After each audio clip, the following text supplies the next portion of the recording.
What's the world's greatest lie? The boy asked. That at a certain point in our lives, we lose control of what's happening to us, and our lives become controlled by fate. That's the world's greatest lie. That's what's so great about the book you picked, The Alchemist, is it's about the journey, not the destination, right? When I was 17, just off of the American Idol tour, and I kept getting this book from fans. In my head, I'm like, there's no way I'm gonna make it on this show. People think the story's being written for them, and really you write your own story. I thought I was done. I thought my story was gonna end 15 steps ago, and I'm still here. Whenever you dedicate yourself to a craft or dedicate yourself to a mission, you learn who you are, what you're made of, what you're capable of. You have to allow yourself to think the unthinkable. In my little Mormon head, it was impossible to be happy and to feel a connection with God and accept that you're gay. Just by stepping out past the line of limitation, the second I realized, oh, it is possible. And then it's like, oh, what else can I challenge? I had to test your courage, the stranger said. Courage is the quality most essential to understanding the language of the world. Final question, okay? How did The Alchemist by Paulo Coelho change your life? Ooh, The Alchemist changed my life because he... Please welcome to the show, David Archuleta. What do you think of the library? It's beautiful. I was saying, it reminded me of I think it's called The Page Master, there's a movie that I watched as a kid, and it was in a library, and it gives me this gives me that vibe, like I'm back in watching that movie as a kid. Oh, that's fun. Yeah. Libraries kind of have the same relationship in our unconscious as like a museum or a church. Kind of similar. It has that kind of calming vibe, like it's peaceful. Why is that? I don't know, but I like it. Yeah, I do too. I feel like it's a place where people are, it brings this energy of being intrigued, curiosity, learning, like diving into another world, getting lost into it, and just being more introspective and reflective. So I guess that makes sense that it'd be more like a church, because people go there to absorb and take in and like fill their minds, fill their souls. So it's just, I think it's just a different energy of people. I just went to the Getty, like, when was that? A week and a half ago? And it was just that vibe. I'm like, everyone here, it just like feels like people are here to observe, to appreciate, and to, just reflect on, someone else's expression of life, of emotions, of a moment that they captured. And it's like the energy's so fun it's just so nice, especially like being in LA where it's so crazy. It's just like constant stimulation being thrown at you, to be in a place where all the people there are there for a different intention than where you go elsewhere in the city, at least where I'm usually going in the city. Yeah, people tend to be more open, and then you feel that vibe, right? Like people are curious and open when they go to an art gallery. Probably similar when you play too. Like people are coming to a show and they're open to an experience. They're excited about it. Yeah. In a way. It's a cousin, I think, to that. Yeah. It can change though, like performances and shows. Some people go because they want to hear a story, they want to be a part of your journey. Other people go because they just want to be entertained.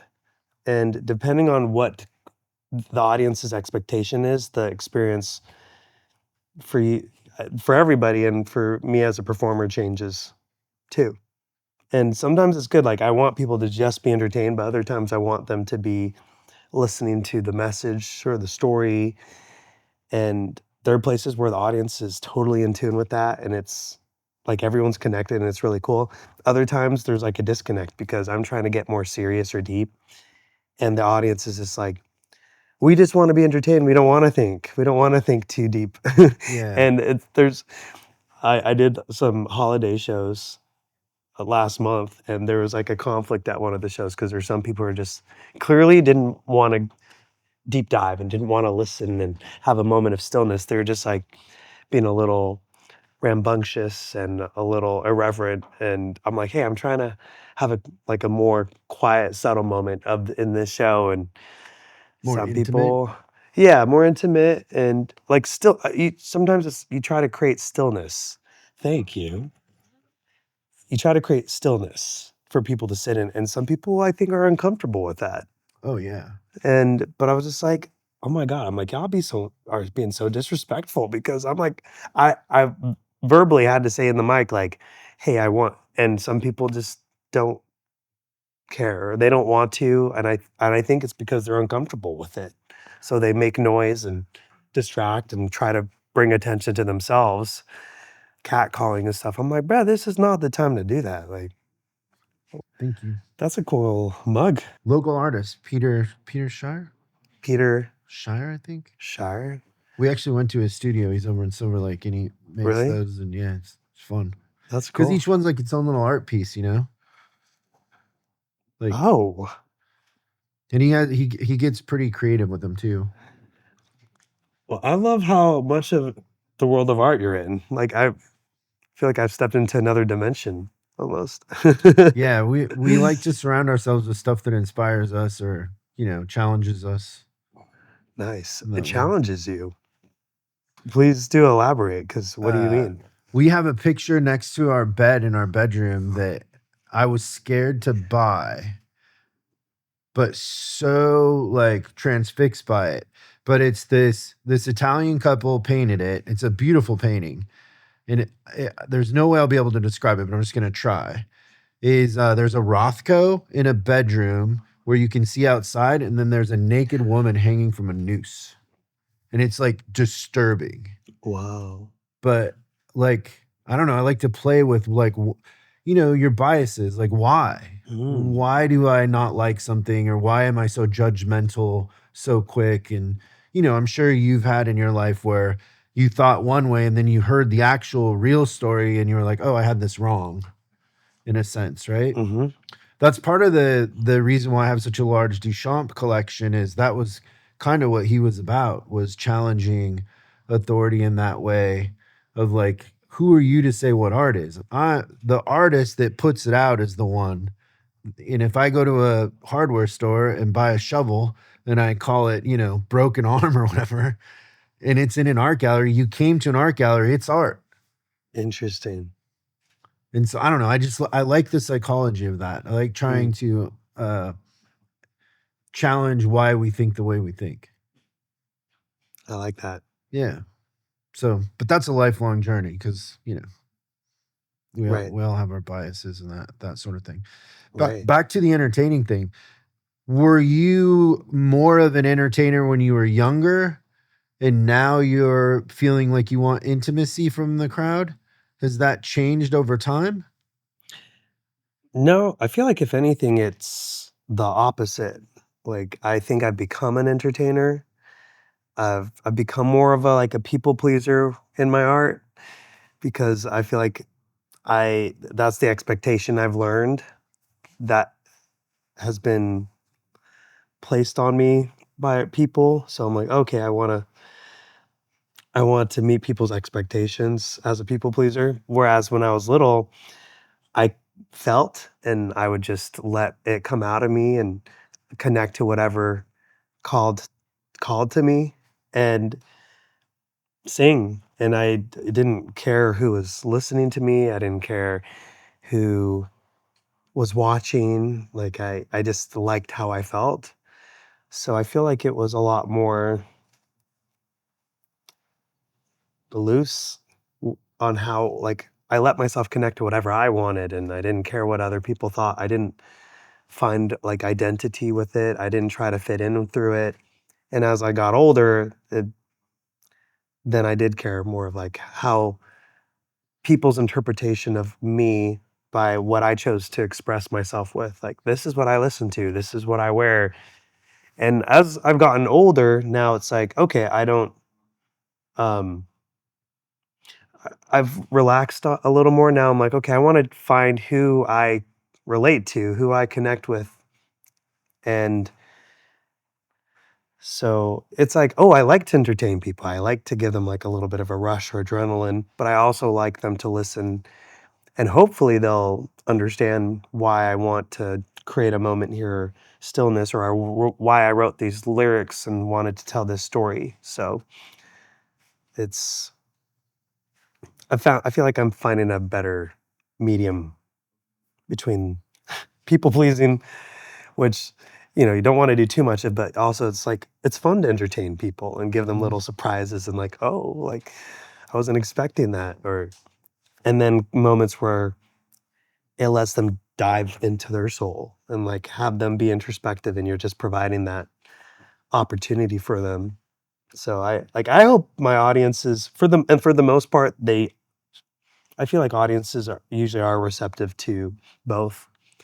I just learned the hard way that Christmas show that I did, that sometimes the audience isn't in tune with that, and maybe they've been drinking too much, so they're more out of it and disruptive.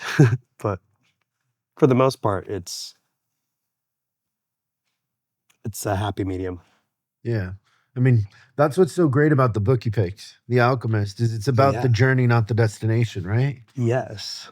Is this your There. original copy? No, I've lost my original copy. Oh, how did you lose it?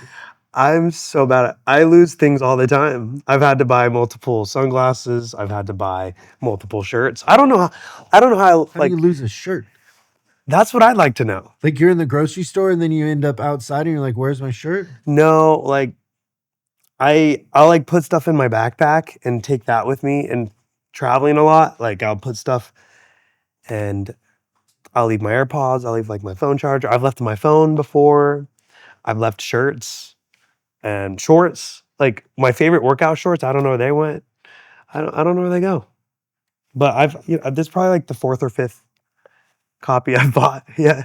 Have you given any to somebody? Yeah, yeah. Yeah. Uh-huh. Yeah, I've given this book away a lot. It's a good book to give away. Oh yeah, it's What great. what's your reasoning behind giving this away? Like, Well, what's interesting is I had a couple people tell me to read this book, and I never did.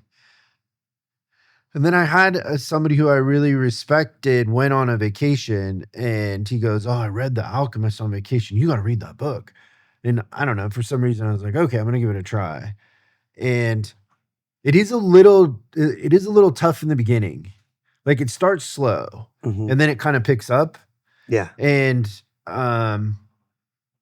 yeah, it just really resonated with me, and I felt like I needed it when I read it, and then I've read it probably 3 or 4 times since because it's easy. It's like a 2 cup of coffee book. You can read it pretty quick. You're a fast reader then. No. 2 cups of coffee, you No, said? I have to read pages twice sometimes. Mhm. I'm not a speed reader. Okay. And I also will go back and read my highlights to remember where I was. Mhm. I enjoy reading, but I I can don't tell. rush. Yeah. I can tell. Yeah, right? But That's fun. how would you describe the book? I how I describe it is it's it's easily digestible. It's not long. It doesn't require too much brain power that it loses you. And as someone who has a hard time concentrating and focusing, the way Paulo Coelho writes, I don't know how to say his last name, Paulo Coelho, but the way he writes is it like keeps my distracted mind. It like he like distracts you enough in the read to keep you keep you going along with his journey, like his storytelling, his message. Like it feels a little like jumps around, and I like that a lot about his writing. I've actually there aren't really authors that I've like said I need to read more of read more of their books, but Paulo, I have. I was just like, I need to see more of his stories. I need to see more of how he thinks, and I love it. And um, I I think I said a quote from one of his books, and on Twitter one time, like back over a decade ago, and he messaged me back and he said, "I didn't know you were on here." He's like, "I'm going to follow you now too." And I just said, "Oh my gosh, I'm such a fan of you." And he said, he's like, "I take walks out in the woods." And he's like, "I was listening to your Christmas album on one of my nature walks the other just recently." And he's like, "It's so fun to connect with you here." And he got my address and he had sent me a couple of his books, like Aleph and I think one about like love, amor. So I was just like, "Oh my gosh!" Like to be impacted by an author and then to just like connect with them on a personal level and to know that your art benefited them even if it was just a moment like in their life. I'm like, that is so cool. Like That's just the beautiful thing about art, right? is That it can that you can exchange it like that. yeah, it was really cool. Like I guess I didn't think of my art as something that was beneficial enough to someone who benefited me, so because I just look at it as like, I recorded songs and whatever, but to know that maybe it helped him escape into a moment of reflection or ideas. Like, it's just so exciting. It's, like, really exciting. But I've also read The Witch of Portobello from him, which I loved, and Aleph and the Zahir. I don't know how to say the names, Zahir. And then Veronica Decides to Die. Like, I feel like most of the books I've read were were his books. Oh, Cause really? yeah. He has another one about the trail, Oh, like, yeah. the pilgrimage. I Yeah. loved that book. I feel like I read that as well. But, um but yeah, the way he writes, it's like for like an ADHD distracted mind, at least for me, it keeps me engaged. Like I keep reading and I don't know, it's like it it's kind of like I don't know how he helps you focus it, but the way he says things and the way he like keeps it breaking up enough Mhm. with like interesting things He's a keeps great me storyteller. yeah, yeah. Yeah, it's good. So the book kinda talks about a personal legend, right? Do you have a personal legend? A personal legend. Uh I feel like for me, personal legend, I would say connection is my personal legend. I love just connecting with other people, whether it's through a meal, whether it's through a conversation, whether it's through a song or like even a music festival or a rave. Like I like feeling connected. And especially when normally you would think that you're supposed to not be connected because there's so many things that make us different from each other or our ways of life or whatever, but then we find a way to all drop the differences about us and just like feel like you're one. It's like I think it's so cool. And so connection, and I would also say curiosity. Curiosity is another thing that is a personal legend, like curiosity that leads to new experiences and learning something new, observing. Um, all for me stems like from curiosity and wanting to know more about someone or wanting to know more about another culture or another way of thinking. That's why I really like The Alchemist as well. Like not just with the fact of like trying to look for what your purpose is or what your treasure is when you don't even know. It's like how do you find your treasure when you don't even know what that is yet? Mhm. Like I love that thought and idea that it plants into your head. But I feel like a lot of the characters, like in his plots and in his stories, are led by curiosity. They don't really know what they're getting themselves into. They don't really know, but they just kind of let them each moment, like, okay, let's see what's through this door and let's see where this takes us. Um, I feel like he tends to do that a lot in his books. It's And I like that. I like to see where I'm like, okay, take me, take me. I don't know where I'm going either. But it doesn't seem like either of us. It feels like neither of us know where we're going, but we're we're going, and I like that. Have you always been that way? Um, I wouldn't say always. I grew up very worried and mindful about being obedient. I was a very obedient kid. I wanted to be a good boy, and where naturally you have curiosity, if you feel like curiosity leads you astray or into a like You're outside of the bubble. challenging the authority that has knighted you the good boy, then you can get in trouble. Yeah. Yeah. Hmm. And growing up religious, I my family grew up as Latter-day Saints, Ooh, Mormons. that's a strict one. Yeah. And so you're rewarded when you are obedient. And not only that, you're like empowered. Like obedience gives you power, is what I was always raised on. So I was like, well, and you're like, you receive more light and knowledge and strength, is what I was told when you follow God. And by the way, this is what God said you need to do. These are his commandments, these are his rules, and it's the path is straight and narrow. You're not supposed to deviate from it. So I think just being trained, like taught to think that way and to live that way, made me afraid to be curious because I'm like, well, if I get too curious, I might lose my soul. I might lose myself. I and you get scared of messing up.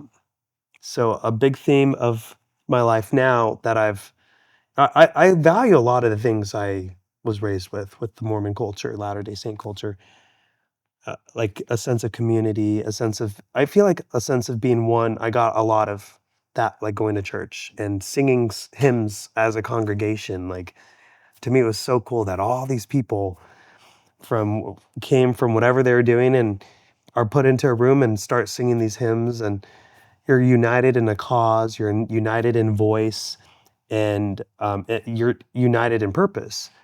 So I liked a lot of those things about it, but I wanted to learn how to like unprogram the strictness of like you have to be strict, you have to be obedient, and you have to be afraid of messing up, and you have to be afraid of sin. Is how the Yeah, and there's a lot of fear. yeah, Well, I mean, the fear starts with you're gonna burn in a lake of fire forever. right, Like hell is a crazy motivator. yeah. With Mormons, they don't. It's not so much this idea of hell and a lake of fire. It's more a fear of separation. So you are cut off from God's presence. You are cut off from being with your family. You are cut off from being united with your tribe. Community. If yeah, if you stray, if you disobey, you are no longer in sync with the rest of us. And so that was more the threat. It's like, well, I don't it's like, do you want to be with your family forever? Well, then you've got to obey. Otherwise, you could lose your family. And it's like, oh my God, like I don't want to lose my family. I want to be with them. I want to, and I want to receive the blessings. It's like if you don't obey, you will receive a lesser portion of what God has to offer. And so it's like, for me, it was like a fear of missing out. Like, oh my God, I would get such FOMO if I'm not obedient because I'm not going to get the blessings. I'm not going to get my mansion in heaven. I'm not going to get it. And with Mormon culture, like, they're taught, as it says in the Bible, um, we are embryos of God. And Mormons take that literally, Latter-day Saints, because they're trying to rebrand from the Mormon. Um, I try to be respectful of Latter-day Saints. They believe that you can become as God is if you are obedient, and the more exact you are with your obedience, the greater of a vessel you are to receive everything God has of His inheritance to you. So Latter-day Saints believe that once you receive once you enter heaven in God's presence, that if you qualify for the highest tier of heaven, because there are different tiers like levels of heaven according to your obedience or what you're comfortable with. Um, the highest one, you can create like worlds and universes and have the power that God has to do everything he can do because you're a child of God. So when you grow up, you can become just like him, is the mentality. So it's like, okay, why would I want to mess that up? So yeah, I was scared to mess up because I'm like, I don't want to miss out on my There's something I've always wondered. inheritance. What is the deal with the underwear? The underwear? Okay, so the underwear, the garments. Oh, they're called garments, but Yeah, they're they're underwear, called right? garments. Yeah. And you buy them from the church? Yeah, you buy them from a distribution center. I wish I could get all my employees to buy their clothes from me. Just as a monetary thing, it would be great. Oh.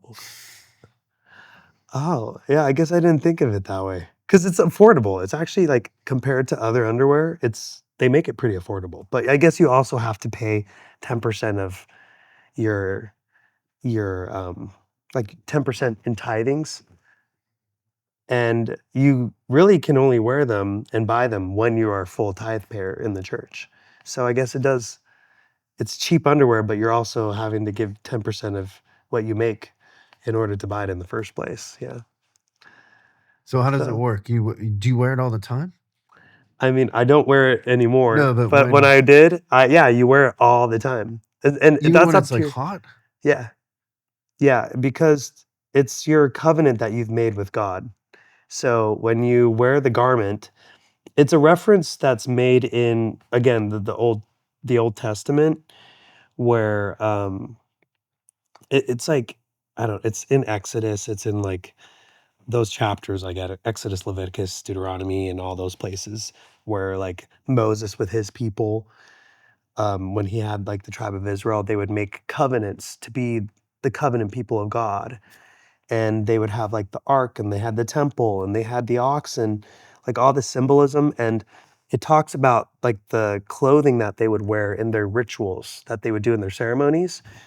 And so with Latter-day Saints, they interpreted that as best as they could to and be like, okay, this we're gonna revive that and practice it again and do those temple ceremonies because that's what the people of God did back in the day. And it like gives description of like these caps that they wore and the robes. And Latter-day Saints, when you go into a temple, there's like meeting houses that you go every Sunday to that anyone can go to. But then there are temples that are closed on Sundays, and you go there to do temple ceremonies and like work. And like when you go to the temple, you put on that like Old Testament clothing, like the robes and stuff, and do the rituals and ceremonies. And when you go through your first time into the temple, before you do all the ceremonies, you put the garment on first. And the garment is basically like symbolism that you have God covering you. So there's symbolism like in Genesis with Adam and Eve, like when God first created the world and created man and woman, um, they were naked and they didn't know any better. They didn't know really good from evil. They were like children with their knowledge. And then they partook of the fruit of knowledge of good and evil that they weren't supposed to. But when they did, they became like knowledgeable. They're able to have discernment and they realized that they were naked. So they covered themselves with like fig leaves or with leaves. And when God was like, "Hey, what are you doing? Where did you go? And why are you covering yourselves?" And they're like, "Oh, because I was naked." And so then God covers them with like animal skins. And so the garment represents like when you're not wearing the garment, it's like you cover yourself. But when you put the garment on, it's like, oh, God has covered us, just like how Adam and Eve were covered by God when he made them their garments of like animals' skin or whatever it was. And there's a lot of symbolism. There's like markings on the garments that symbolize the covenants you've made with God in the temple about like dedicate essentially it's long It's you are committing your life to God, and in return, He covers you and blesses you and protects you. And so the garment is like you are taking. It means that you're always honoring your covenants to God, and the symbolism He's always going to protect you, like endow you with His power and protection. But it is interesting. It's kind of yeah. Yeah. It's No, and the temples are beautiful too. Like the Mormon temples are crazy. yeah. They go all out with them sometimes. Sometimes they're really small. Sometimes they're like the size of like a big house. Like I used to live in Tennessee in Nashville, and we had a small temple. Um, but I used to go every week. Sometimes I go several times a week. I was really devout. Up until what age? Until like 4 years ago. Oh, really? Yeah, So a long time. yeah. Who introduced you to this book? I don't remember actually. No? How It long ago was was it? it was when I was 17. I was just off of the American Idol tour, and I kept getting this book from fans. People would just say, "Hey, you need to read this book. We think you would really like it." And I got like 3 copies from different fans, and I was just like, "You know what? I'm gonna start reading it." I was on the American Idol tour on the tour bus, so I had time. And, it was before we had like Instagram and TikTok, so you didn't have scroll, you couldn't doom scroll. So you'd have time. I'm like, "Hey, I picked up a book and I was so fascinated by it." Why do you think they thought you would like it? I think because I was a young I was a young guy, 17, and I think people could tell I was this shy boy who it was like I was very innocent. It was like big-eyed, just like, "Wow, this is so exciting. I'm in a completely new world." And I think a lot of people could probably sense that I didn't know what I was doing, and I didn't really know what to do with the opportunity I was given. Like I was just catapulted into this huge TV show competition with everyone watching. I'd gained this massive fan base and following. People were voting for me every week, but I didn't really know what to do with that. I was like, I like to sing, but I don't really know what I want to do with all. Like I was so intimidated and scared by the attention because I was just like, I didn't have in my mind like, yes, this is the artist I want to be. I want to make this kind of music. I want to change the world like this. I was just like, I don't even know what I want. Like, and they're like, "You want to win? You want to do this? Like, you want to?" I'm like, I like, like not like I don't not really like I don't. I wasn't prepared for this, so I think people could see maybe like the lack of direction, but also that I was still excited to experience new things, and thus The Alchemist was recommended to Yeah. me several times over. Yeah, that makes sense. Let's go through it. So can I give you my copy with the tabs and we're gonna look at some specific parts Tabs? of it? Oh my gosh, yes. Wow, you are structured. You've done this before. Okay, let's go to page 20. Page 20. Okay. "What's the world's greatest lie?" the boy asked, completely surprised. "What's the world's greatest lie?" the boy asked, completely surprised. "It's this, that at a certain point in our lives, we lose control of what's happening to us, and our lives become controlled by fate. That's the world's greatest lie." What do you think It's a about great that? line. That's a great line. That we think the external factors around us and how they affect us determine what happens to us, and that's not the case. Yeah. Yeah. They may have, like, influence, but I feel like it's more like you can pull from the external factors to your benefit if you know how to. But I mean, in a sense, people think the story's being written for them, and really you write your own story if you want. Right. You can let other people write your story, but you also Yeah. have the power, the ability to do it yourself Mm, if you choose, right? that's fantastic, yeah. I mean, you were asking me earlier what some of my favorite books are, Yeah. and I pulled some. One of them is Locus of Control, that Locus of just talks control. about your location of control. Like, where do you attribute control of your life to external factors like luck, Ooh. God, fate, I'm gonna write or that down because I is wanna it look at it. inside you? And it ends up the people that locate the control inside of them end up being happier, more successful, more fulfilled Mm. because you're not a victim to other people's decisions.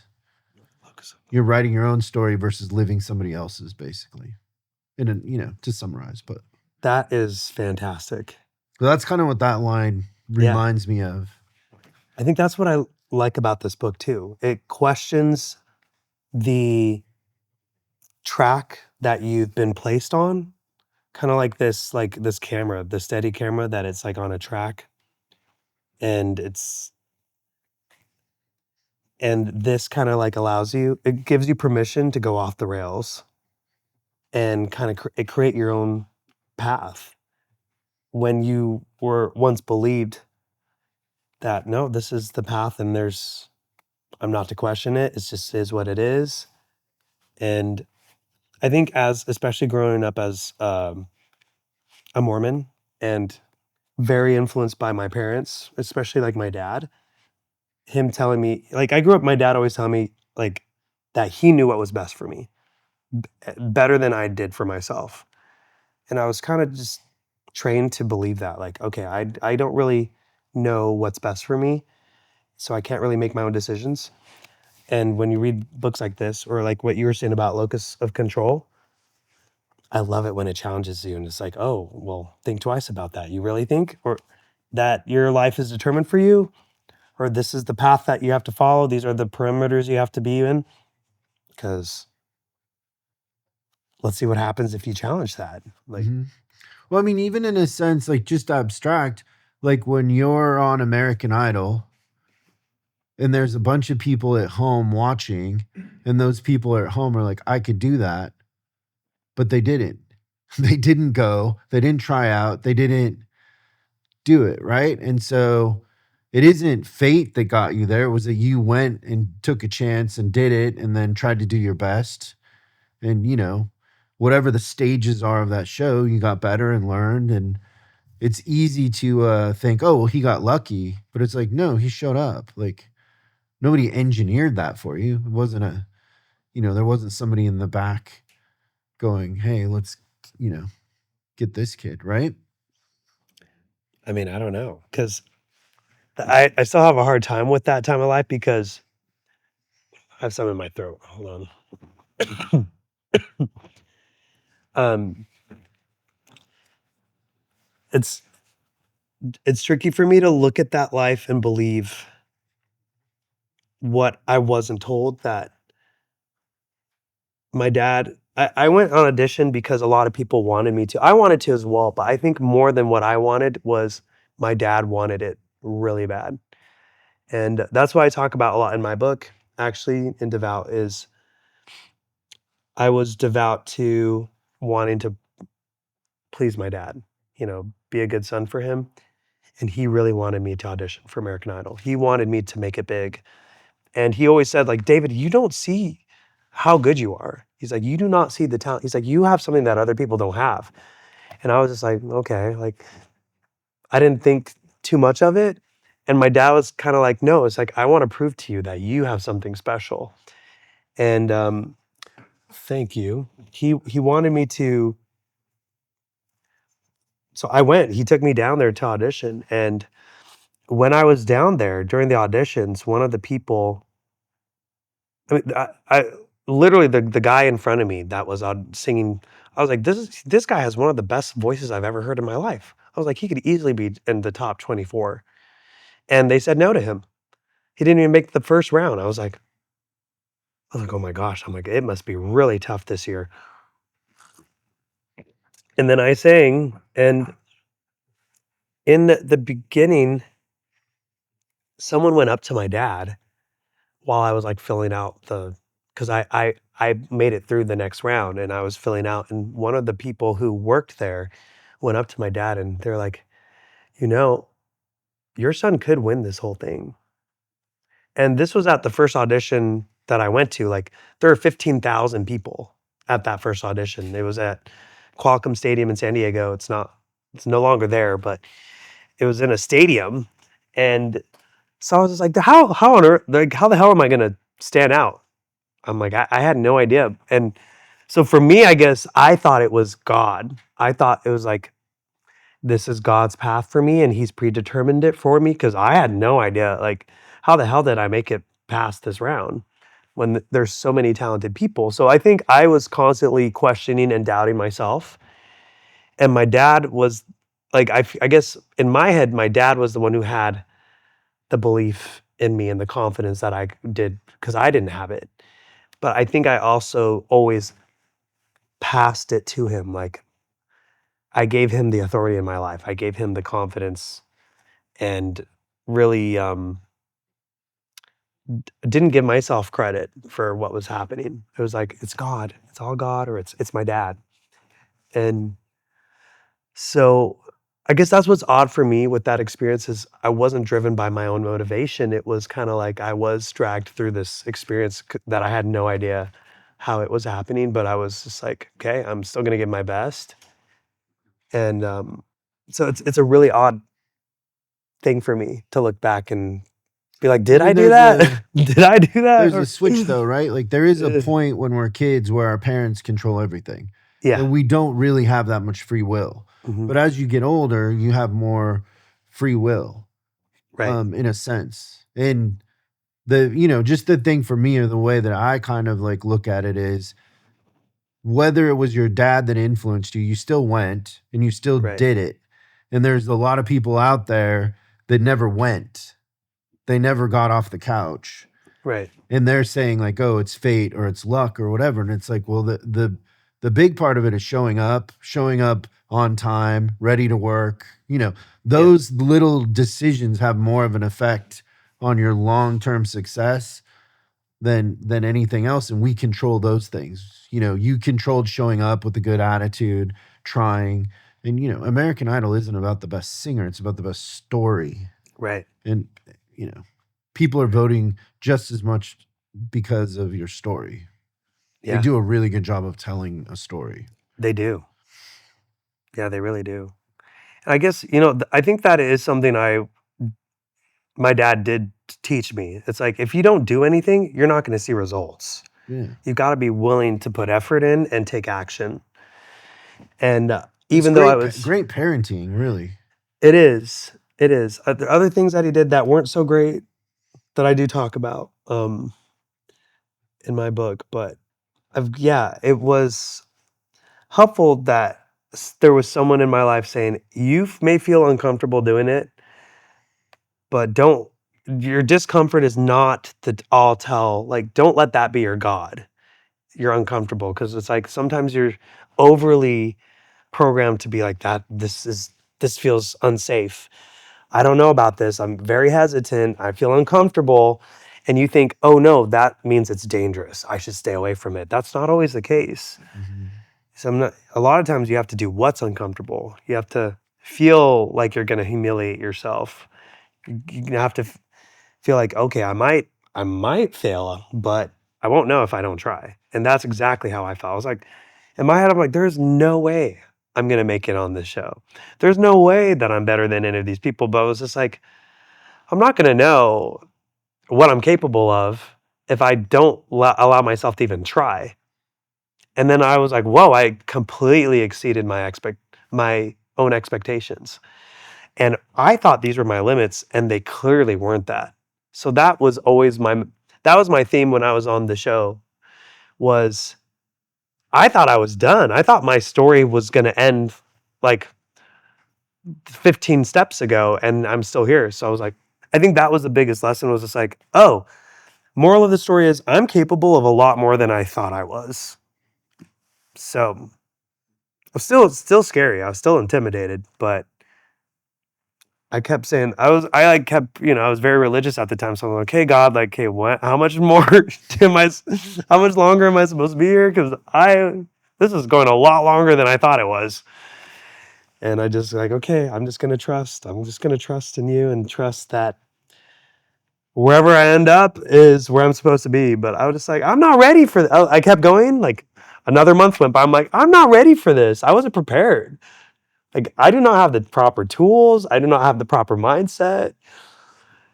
It's like, okay, well, you're still here, aren't you? Yeah. I'm like, yeah, I guess I You am. didn't quit. Didn't quit. I wanted to many times. I was like, I'm just gonna run away and hide, and they won't know where I am. Like they don't have a tracking device on me. I don't have to show up to rehearsal. I don't have to show up for this live taping. But I was just like, nah.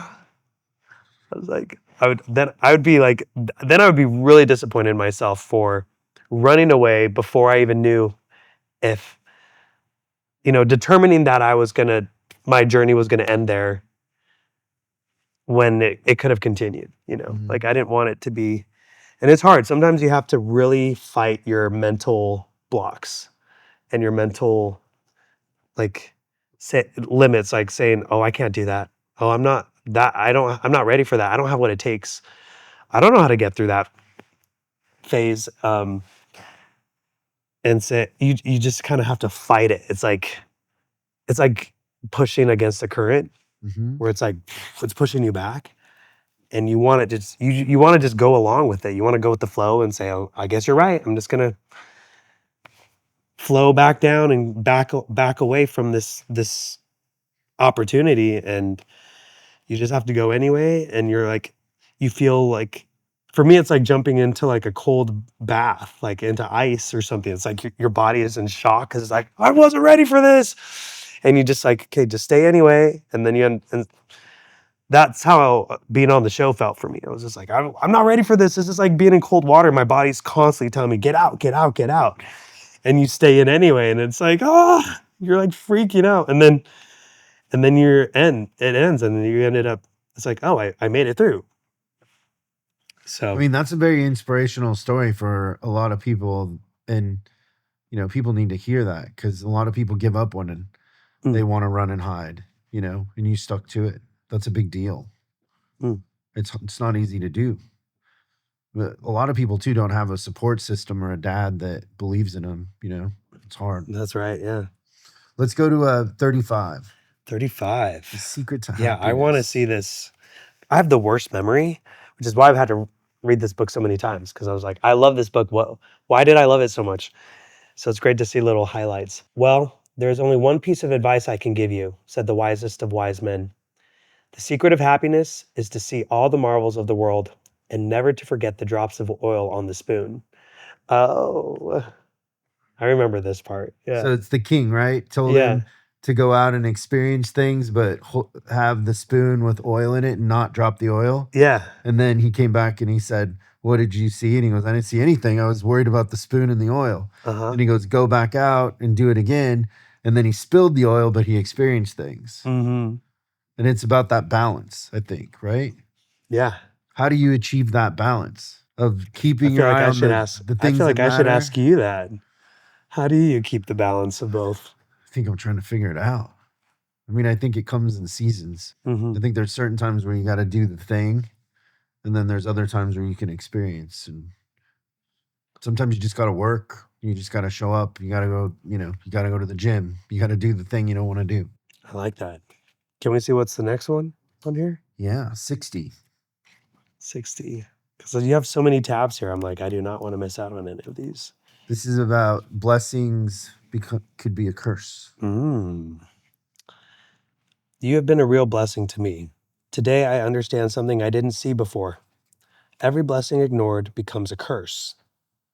I don't want anything else in life, but you are forcing me to look at wealth and at horizons I have never known. Now that I have seen them, and now that I see how immense my possibilities are, I'm going to feel worse than I did before you arrived, because I know the things I should be able to accomplish and I don't want to do so. Yeah, this one hits hard. Why? Ooh, because you can be completely content with life and where you are and where you're at. But when you're shown what more you're capable of, or you're also reminded of the dreams you once had, and they were always like an impossible thing, but it was nice to fantasize about them. But then you're shown that what if it's like, what if you can reach them and you've already like gained your habits? Like in I think in this part of the book, he was like you had a dream and it propelled you forward to move and you get in a routine and in a moment that was originally inspired by your dream, but you never got to your dream, but it activated what you're in right now.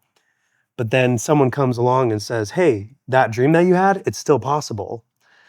But then you're like uncomfortable because it's like, well, I already have I what I'm in works for me. It's my life. I know how to do it. And don't like like if you show me what is still capable, I'm still capable of reaching in my horizons. If I leave out of my comfort zone, it's like it's heartbreaking because it's like, oh, I could do that, but I'm also content where I am. So he's saying, I know the things I should be able to accomplish and I don't want to do so. So he's like, no, like I need you to get out of my head and out of here because you're challenging my comfort zone. So but the main character, the young man, continues. He was like, yeah, like this works for me and I'm able to continue. He's like, but I have my treasure to find. Like I have my legend to fulfill. So It's good. yeah, it's great. Okay, 81. 81. The soul of the world. 81. In alchemy, it's called the soul of the world. When you want something with all your heart, that's when you are closest to the soul of the world. It's always a positive force. Everything on earth is being continuously transformed because the earth is alive and it has a soul. We are part of that soul, so we rarely recognize that it is working for us. Mhm. When do you feel like you're the closest to the soul of the world, like you're the most connected? I feel like when I do not have expectations that I'm trying to live by and I'm not worried about Mm. them, I am in a place of curiosity again. And when you're curious, you're more experimental, which allows you to be more creative. And creating is a lot more fulfilling when you do not let anything have any reservations with it. It's you just let it come out. You're just like you don't judge it. You don't second guess it. You just let it be and you let it come out and allow yourself to experiment and um I feel like my most exciting ideas come from that place. And then I feel most confident as well because it just feels good. Like you're not letting the driving force be, well, what do other people think of this? Mhm. What do people think of me? Or, oh, but what if I mess up? Like all these limitations that you place on yourself disconnect you from that soul of the world, is how I feel. So when you're in tune, like you're not hesitating, you're allowing yourself to connect and reach into that soul that connects to everyone else. How many times have you been in that place and because you're not afraid to make a mistake, you make a mistake and it's like a happy mistake. It actually takes you somewhere else. Yeah. Yeah, and it's so great when you experience that. Okay, 83. 83, next page. It's not easy to find the philosopher's stone, said the Englishman. The alchemists spent years in their laboratories observing the fire that purified the metals. They spent so much time close to the fire that gradually they gave up the vanities of the world. They discovered that the purification of the metals had led to a purification of themselves. They discovered that the purification of the metals had led to a purification of themselves. Trying to remember the context that this was in. Well, I'll tell you what I think it Yeah. means, and maybe that'll inspire something. But like The idea of an alchemist is you're taking a metal of no value, lead, and you're turning it into the metal of most value, which is gold, Mm, and you're transforming it. And to do that work is impossible. Like you're doing something that's impossible. It's magic in a sense because it doesn't make sense. Like it shouldn't be able to happen. And you commit yourself to this thing and you're over a fire, your fingers are burned, you're obsessed. Like if in real alchemy, like it was a lifetime journey trying to do this thing and learn this thing. And through the process of turning lead and purifying lead into gold, you learn about yourself. Whenever you dedicate yourself to a craft or dedicate yourself to a mission, you learn just as much about yourself as you do about the mission. You learn who you are, what you're made of, mm, what you're capable of. And you can't really learn that by sitting doing nothing. You have to have a mission or a purpose in order to figure out who you are. mm, Because if you're not challenged and you're not striving for something, you never really know what you're capable of. mhm. Does that make sense? Yeah. Yeah. It's like I being told something is unrealistic or out of reach or impossible allows you to say, "Well, let's see how close we can get Mhm. too." Like, how far, and that's where the stretching comes, that's where improvement can comes, and just growth. Because by not just but by not just following, like, your typical routine and, like, typical limit, like, you're allowing yourself to push the limits. You're allowing yourself to just But that shapes you in the process. yeah. Yeah. Mhm. You become more than you would've. And then you gain a confidence and a Mhm. knowledge or a wisdom that you didn't have before. Mm. It's great. Let's go to 115. 115. We're skipping over the fear of failure part. Okay. Even though that sounds good too, fear of failure. We've talked enough about that, huh? I had to test your courage, the stranger said. Courage is the quality most essential to understanding the language of the world. Hmm. I mean, writing this had to have taken a lot of courage. Yeah, because it's like I think the biggest hang up I get on is what will people think of me? Yeah. You're vulnerable. Yeah. You're putting yourself out there. Especially like your old community that it's like you've now like grown out of what they are about. And for them, it's like you've changed, like you've veered off, you've gone astray away from what you should be doing. And but like when you do that, it's also it's I mean it's what made life the most exciting for me ever. Like deciding to just like, I'm gonna go against what I was told to do. I'm gonna go against the mold and, discover what life is like when you don't live in the parameters that you once were told you have to live in. And I mean, like, life is so exciting after that. I was just like, "Oh my gosh, like, there's so much you can do in life." And But it requires some courage. it does. Yeah. Yeah. You have to stand up for something. Mhm. It's good. 118. 118. When a person really desires something, all the universe conspires to help that person to realize his dream. The most quoted part of the book. Like Mm, you see this quote everywhere, right? yeah. Amen. Yeah, I think that the world will test you, but if you prove that you're serious about it, it'll conspire in your favor. Mhm. But it tests you at first. It's a great line. Most people give up.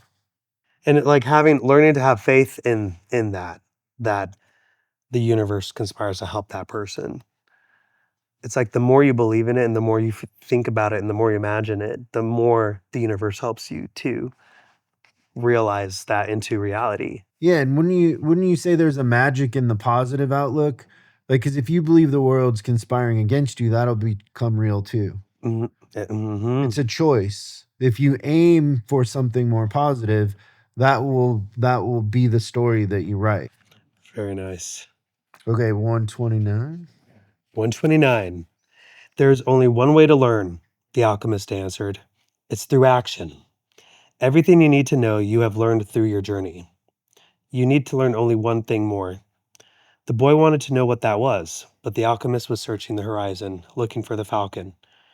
Why are you called the alchemist? Because that's what I am. That's my favorite part of the book. Do share why. Like what is why is this your favorite part? Because like in a sense, like nobody knighted him the alchemist. He did. Like you knight yourself. Hmm. Like nobody can define who you are. You define who you are. And I'm the alchemist because I'm the alchemist, not because anybody else said I was, or Hmm. the queen knighted me, or the president gave me a ribbon, or I got this diploma from this college. Like that doesn't define you. You define who you are. Hmm. It's not external, it's internal. I Hmm. find that part of the book very empowering, right? Mm-hmm. Like you decide. I like that. Okay, 133.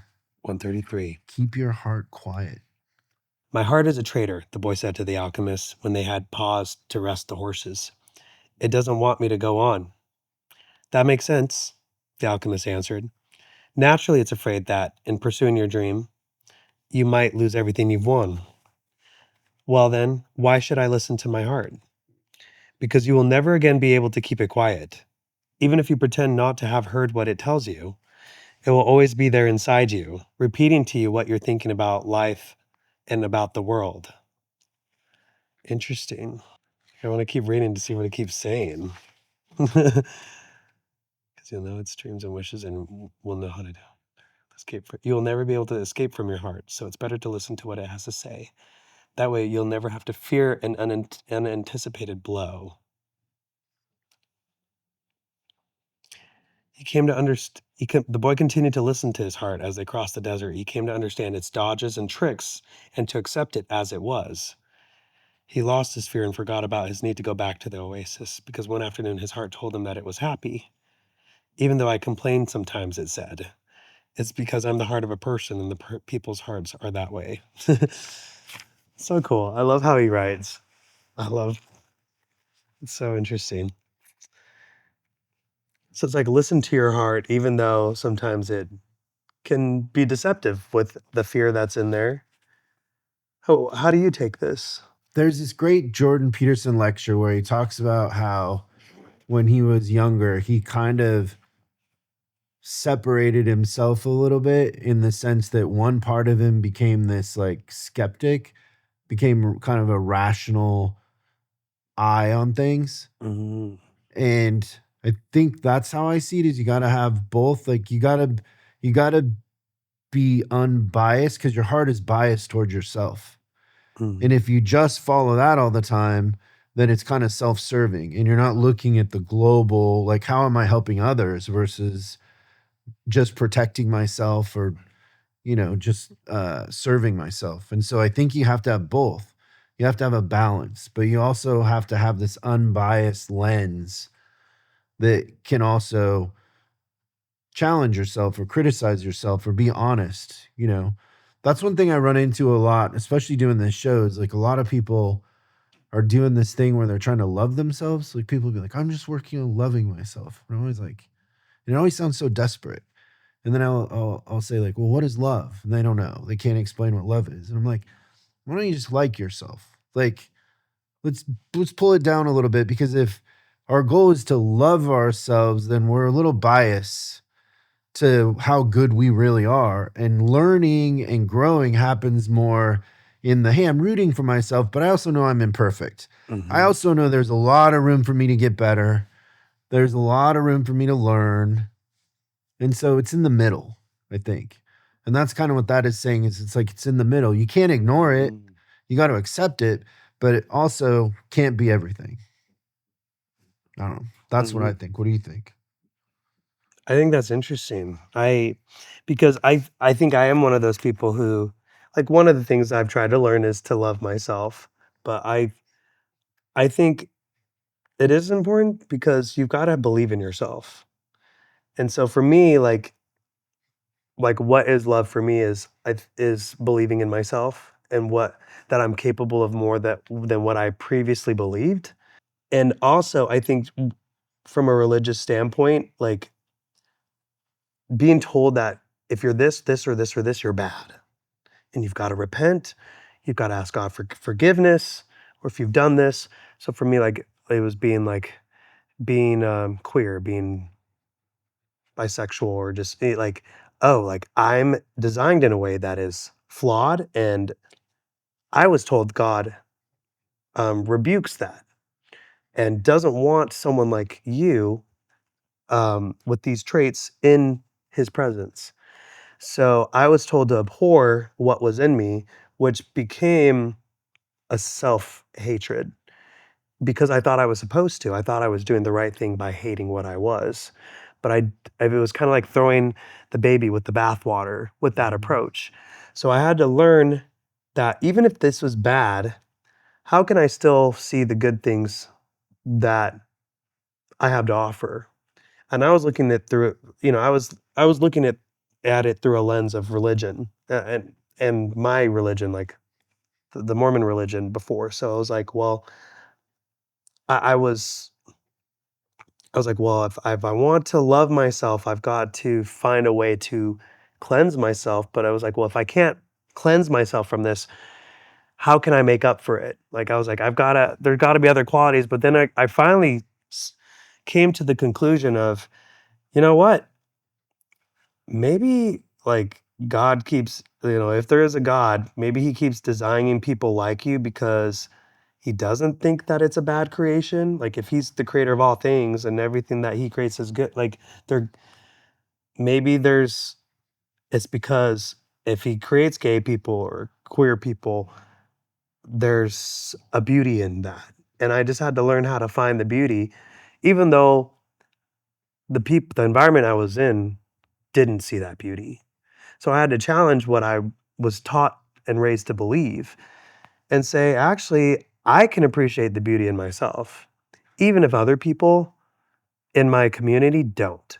And if anything, they're trying to discourage me from doing it. When I openly came out and I was still going to church, and people in my community, it was like I got mixed reactions. Some people were like, "Hey, like, wow, like I'm surprised that you did that because you're not supposed to." But I am admire that you did it anyway.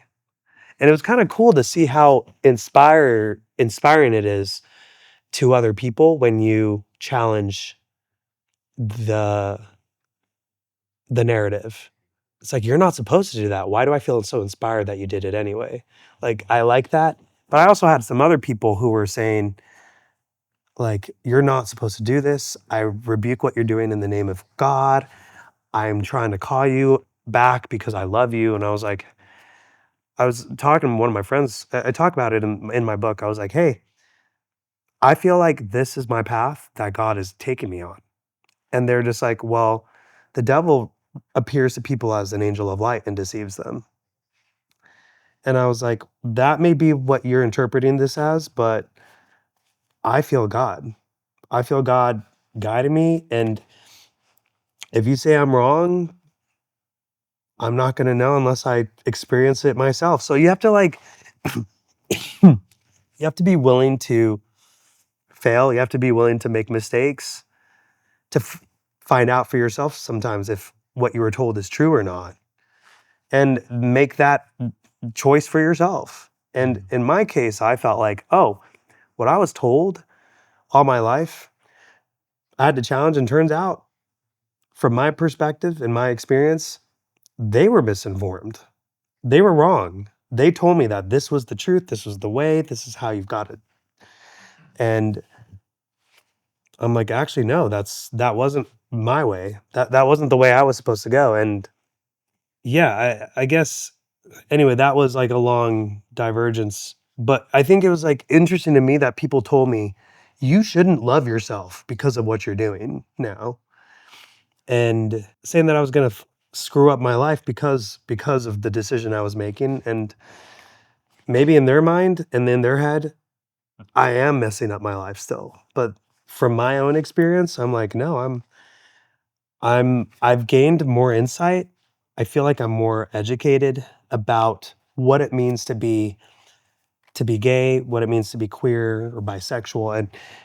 And I like there's a part in the book where I'm having a conversation with one of the apostles in my church. Like apostles in the Mormon church are like prophets. They can see things that other people can't see. Like they're like, whoa, like they're on another level of humans for Mormons.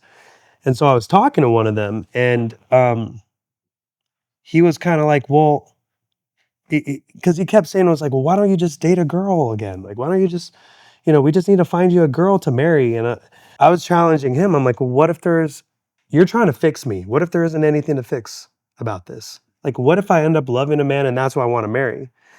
And what if, what if there isn't anything wrong with that? Like, I'm not hurting anybody. If we're two adults that are consenting in the relationship, like, how is this going to hurt anybody? If we're only found someone to care about and nurture and they happen to be the same sex, like, is that going to affect you? And um getting into deep conversation with him, he was just like, huh, he's like you still got a light in you. He's like, you're still a child of God just like I am. And I was just like, yeah, did you think I was supposed to not have light in me anymore just because I came out of the closet? And he's, and I thought this guy like spoke to God. I thought he already knew everything I was supposed to know, because that's how it was. Yeah. Like, I was raised to believe That's the like perception. these men are holy, and they've seen, like, we were taught that these men had seen Jesus Christ, like Jesus had come down and like met with them face to face. And so we don't comprehend what these men do. And this apostle, like, he was like the third highest ranking man in the world in our church. And in our head, he third highest ranking man in the world, because we thought they were the highest, closest to God that you could get on earth. And he said to me, he's like, I've never spoken this in depth with a gay person before. He's like, I didn't know how y'all think and what y'all believe and your experience. And I was just like, well, I'm like, it sounds like this conversation was overdue. I'm like, because you're making decisions for people like me on behalf of God, but you don't even know what our experience is. And we're expected to follow you because we think you know better than we do how to live our lives. And I was just like, man, I've been giving my life, I've been handing over my life and my will to people like this who don't even get me. Like, they don't even know what it's like to be me. But I always grew up believing that they knew what was best for me. And now here he is and now he started asking me questions about what it was like to be gay. And I was just like, oh. And I was telling, and that's when he came to the conclusion. He's like, wait, but you're still a good person. I was like, yeah, You because gay literally people said can still be a good person. you still have a light. Yeah, because growing up, it's like they thought if you're gay, you're supposed to be excommunicated. You're supposed to, like, they believed you are supposed to be cut off from God's presence because you're gay and you're living in a way you're not supposed to, and you know better. But here I was challenging what his beliefs were that he was teaching other people all around the world. And then he asked me, he was like, how many gay people do you think are in the church? I was like, I'm telling you, I'm like, a lot more than will tell you to your face, because they're too scared. They're too scared to tell you. I'm like, but I'm telling you, I'm like, I'll be in church and they'll come up to me and they'll be like they're married and have kids, but they'll be like, I'm like you. I'm like you. And they're like, I thank you. I feel seen just because you're living your life. But what was unfortunate is that apostle was too scared to continue the conversation because it challenged his beliefs.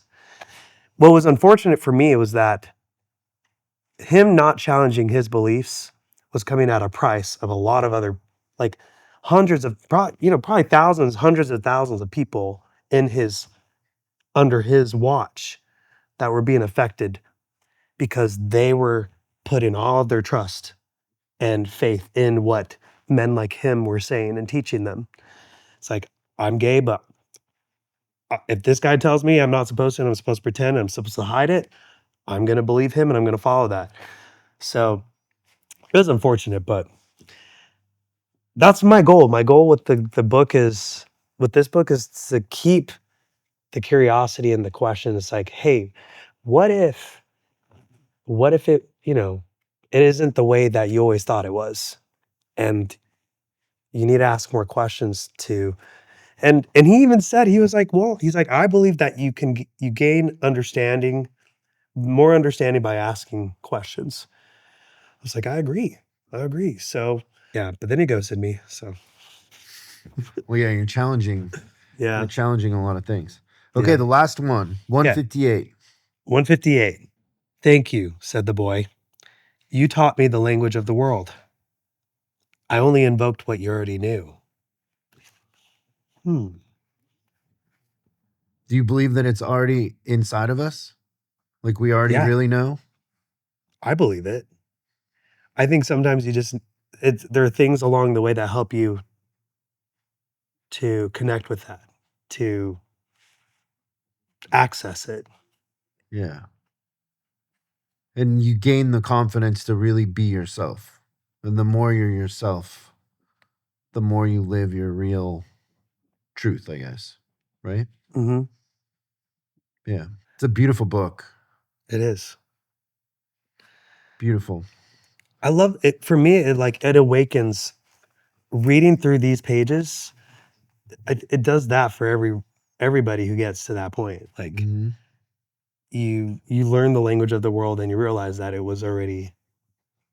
like it was already in you.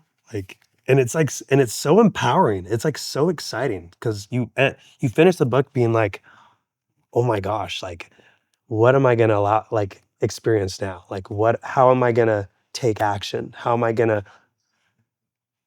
steer my life the way I want it to? And what's great is at the beginning, you don't even know what it is and you don't have to know. You don't have to know what that is at the start. So, Devout, your book. Devout. Why the title Devout? The title Devout. So it was actually suggested to me by one of my friends. John, his name's John Hoffman, and he is a writer himself. He was one of the creators of this show on Hulu called Only Murders in the Building. And he let me stay with him for a year because he was like, I'm just filming. He's like, um, and so I was there while I wrote almost the whole book. I was staying at his place, like in like his guest house. And he has his Peloton bike there that he would work out in. So when he was in town, he was like always gone. He would come in and he'd be like, "Hey, is it okay if I come work out on the Peloton?" And we would catch up, and I'd be like, "I'm so frustrated writing." I'm like, "I've never written a book. Like, I don't know how to I don't know how to do this. And like, what do I talk about? And like, how do I add the details? And how do I make it interesting?" Because in my head, I just want to get to the facts. And he he started talking to me and giving me ideas of how to live in the moment and like how to just be myself as I wrote the book. Really, that's what he encouraged me. He's like, you don't have to be someone else. Just tell a story how David would tell it and let people enter your world and your mind and how you remember things. And it was really encouraging. But like devout, because I was a very devout person, but also you'll notice the shading is different because it's also about the experience of coming out. So it isn't just coming out of the closet, it was also coming out of my religion. It was it was getting out of unhealthy attachment styles that I kept falling into. I had a really bad habit of getting unhealthily attached and codependent to authority figures in my life. And I would completely submit my life to them. I was like, "You make the decisions. I don't know how to make decisions for myself." And so it was like being devoted to people who I thought had all the answers to my life, that if I put all the responsibility on their heads, I wouldn't have I wouldn't as, "Oh, well, that wasn't my fault. Well, I didn't know." Or like, "I was just following orders. I was just doing what you told me, and I was just being a good obedient boy." But I was taking out all accountability for my own actions and the fact that I was the one deciding to let them control my life, let them decide for me. And so it was a learning how to get out, being how being devout blessed my life in a lot of ways, but also how I needed to learn how to get out of my unhealthy environments that I kept getting into a cycle of. I'm like, get out of, oh, and I fall right back into it because I'm like, I'm missing this. Who's going to tell me what to do? You will, okay. So, yeah, so that's why Devout. It's great. Yeah, it's great how that worked too. Yeah, thank you. Thank you. What did you learn in the process of writing it? I learned that um, it made sense of my life. So there are a lot of things that I was still hanging on to, like beliefs that I had as a kid that I was still holding on to as if I were a kid. And I just needed a little more insight, a little more outside perspective to see the fuller picture. And also to get out of the limitations I had as like my childhood fears. I'm like, oh my gosh, I'm still fearing this in the way I was as a kid. And it triggered a lot of things in me, which helped me understand. I'm like, well, why is this triggered? I'm like, there are moments where I was writing stories in the book and I would just like completely feel frozen and panicking. I'd feel like I had to run and hide as if I were a kid. And I would like go lay down and be like, okay, I'm trying to calm down. And I'm like, why are simply remembering these things making me feel that, like, Oh react yeah. this way? And it gave me time to reflect. I try to like sit through it, like do like some somatic, like breathing and just like be present with my emotions. I didn't know how to handle all of it. So I went back to therapy. Like I took a little break, met with a psychologist to understand better why these memories were causing me to revert into certain ways of thinking. That was really helpful. It helped me look at family dynamics, family trauma, and family beliefs that I always thought I've got to honor it because that's my family and that's how we work. That's how things are. And I was able to challenge them and say like, hey, why do we believe this as a family? Why don't we challenge this? Because clearly this is holding all of us back. And it was very uncomfortable for my family. Like my parents, a lot of times were just like, why are you talking? Like, why are we talking about this? Like, um, but seeing the benefits of having hard conversations and asking questions, like getting answers. Sometimes I learned also that some people aren't ready to, sometimes it's Yeah. not better for them to revisit their past. It was kind of like that in the book where it's like, don't remind me because I'm already good where I'm at in my life. Like I'm coping now Mm-hmm. with how my life is today, and you having me have to question this makes me challenge how like the foundation my life is on right now. And if you make me question this, I have to rebuild. And some of the people, they're like, I'm too old for this. Like I'm gonna have to start over, and it's gonna take me too long. I don't have time. I don't have enough life to really go back into this. And I had to learn how to honor people where they're at, and you know, cut, It's great. break off It's gonna relationships feel if I good. need to. Yeah, but it was great that my mom was willing to. My sisters were like, "Thank you."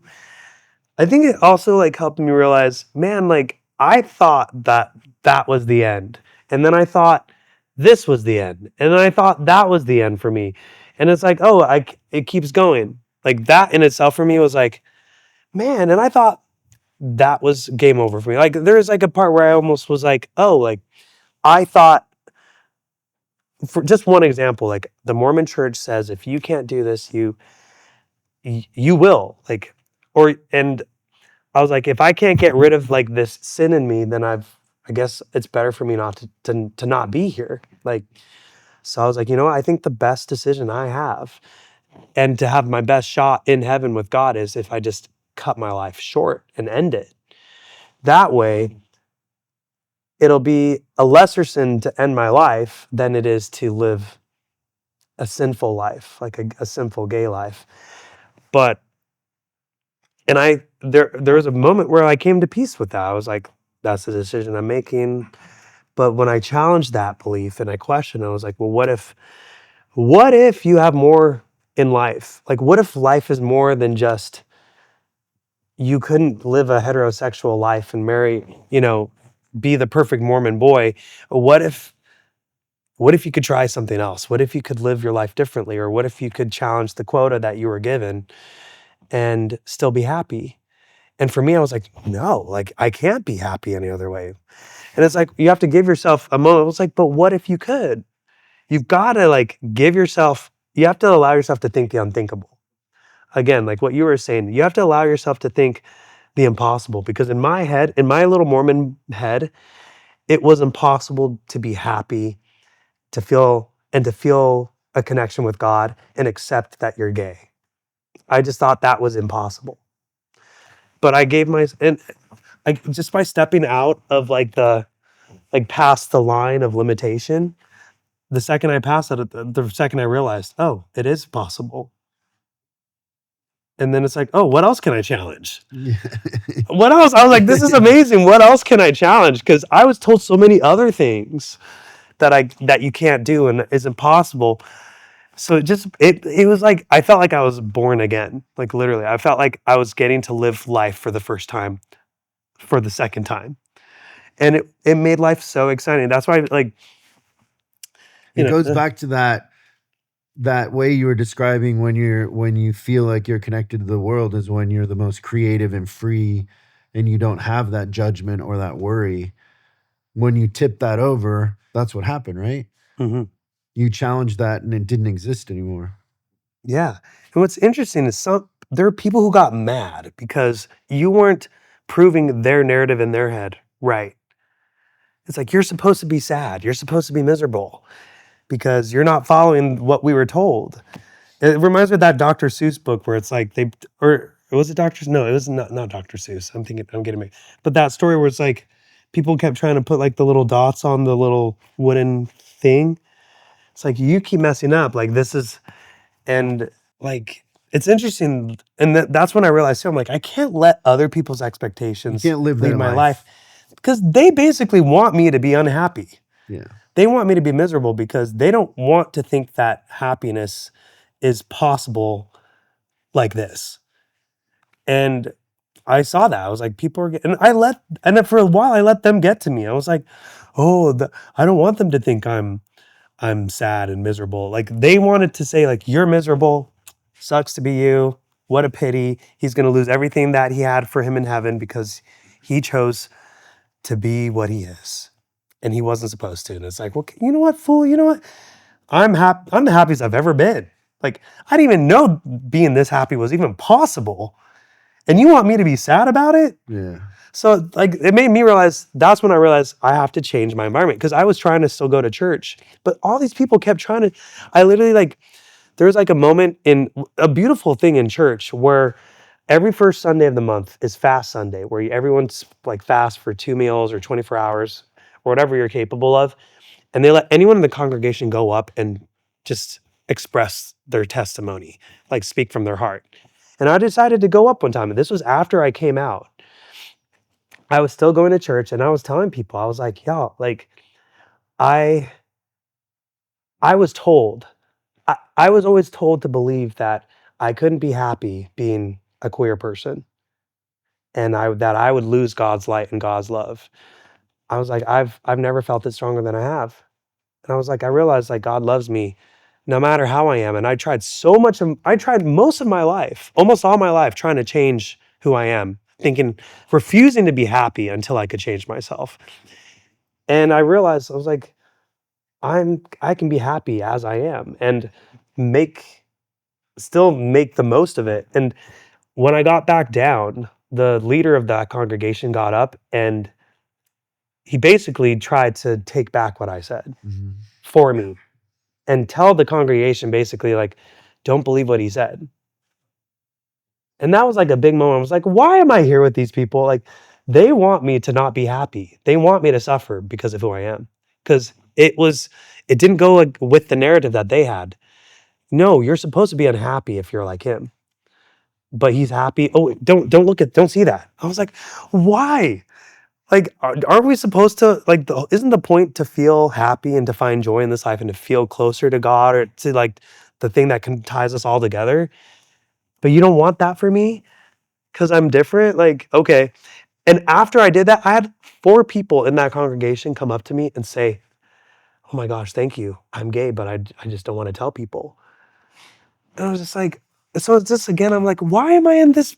Why am I in such a limiting place? That's why I left. I left my religion too, because I was like, I don't want them to keep telling me I don't deserve to be happy when I know I do. So, and I deserve to be whoever I am. Well, I think your story is going to inspire a lot of people. How did The Alchemist by Paulo Coelho change your life? Ooh, The Alchemist changed my life and Paulo Coelho in general because he taught me how to loosen the boundaries. He taught me how to jump over the walls of limitation, to see what was on the other side, to explore what more the world had to offer. Like, I thought the world was within the walls, and he taught me how to expand my horizon.